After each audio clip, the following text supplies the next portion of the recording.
Mga ka-Republic, nagwakas sa isang malungkot na gabi ang kampanya ng Gilas Pilipinas sa Olympic Qualifying Tournament. Natalo ang Gilas laban sa Brazil ngunit wala tayong dapat ikahiya. After ng Olympic Qualifying Tournament na ito, uuwi ang ating kupunan na dala ang respeto ng basketball community sa buong mundo. Pag-uusapan po natin yan, pero bago ang lahat ay paki-subscribe itong ating munting channel at paki-follow na rin po ang ating Facebook page, Sports Republic PH. Maraming salamat po sa suporta.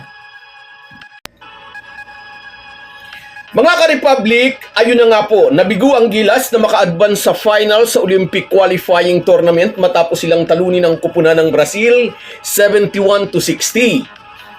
Labas na mga buzzers. Ito naman talaga ang gusto nyo, di ba? Yung talangkain ang sarili ninyong bansa. Anyway, inamin ni Coach Tim Cone naka-apekto ng malaki sa performance ng kanyang kupunan na na-injured si Kai Sotto.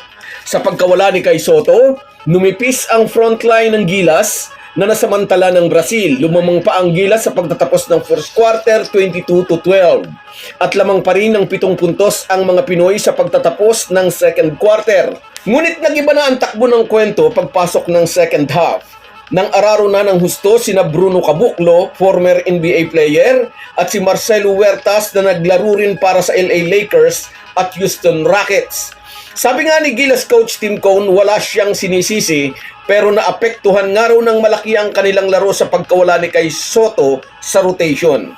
Kasama ng Gilas team si Kai naka-uniform ngunit hindi siya ipinasok kahit isang segundo. Maliwanag na publicity lang ang naunang report na okay lang siya, walang injury at handa nang maglaro kontra sa Brazil. Tiyak na may ibang game plan ang Brazil kung naglaro si Sotto, pero nang hindi siya isinama ni CTC sa starting unit, nakatunog na ang coach ng kalaban. Ininda ng 7-footer Pinoy ang pagkaldag sa kanya ng 2 Georgia player sa natapos nilang laro. Naging mas madali para sa kupunan ng Brazil na i-figure out ang kanilang magiging diskarte sa second half dahil wala na nga si Kai Sotto. At dahil wala si Kai, na-extend masyado ang minutes ni Junmar Fajardo.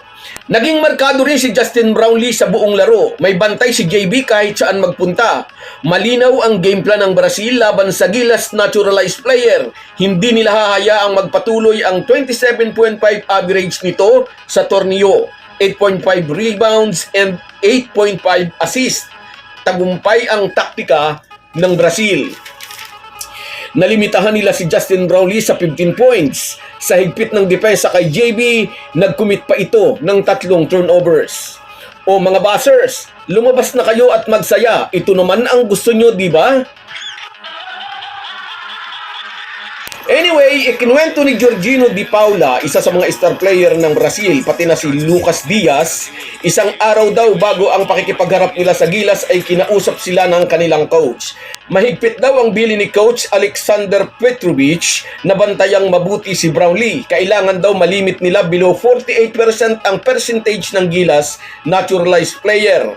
Kaya talagang nagpalit-palitan sila na bantayan ito, pinipisikal nila upang madaling mapagod. 3 points lang ang naging score ni Justin Brownlee sa buong second half. Pinag-aralan daw ng Brazil team ang triangle offense na ginagamit ni Tim Cone at kung paano gumagalaw sa loob ng sistemang ito si Brownlee. Kaya nagtagumpay silang i-contain ito sa last 20 minutes ng laro. At yan nagtapos ang pangarap ng Gilas na makasalta sana sa Paris Olympics. Naging maginoo ang coach ng Gilas sa pag-amin na they are not good enough. Kailangang paghusayan pa nila.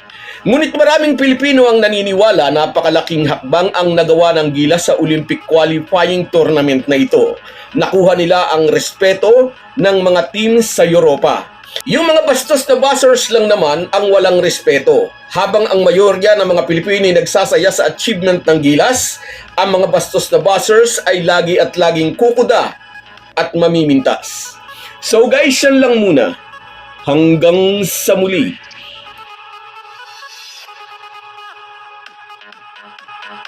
Kahit gaano po tayo kabisi ay huwag po nating kalimutan ang ating buhay espiritual. Lagi po tayong magpasalamat sa bawat araw na dagdag sa ating buhay.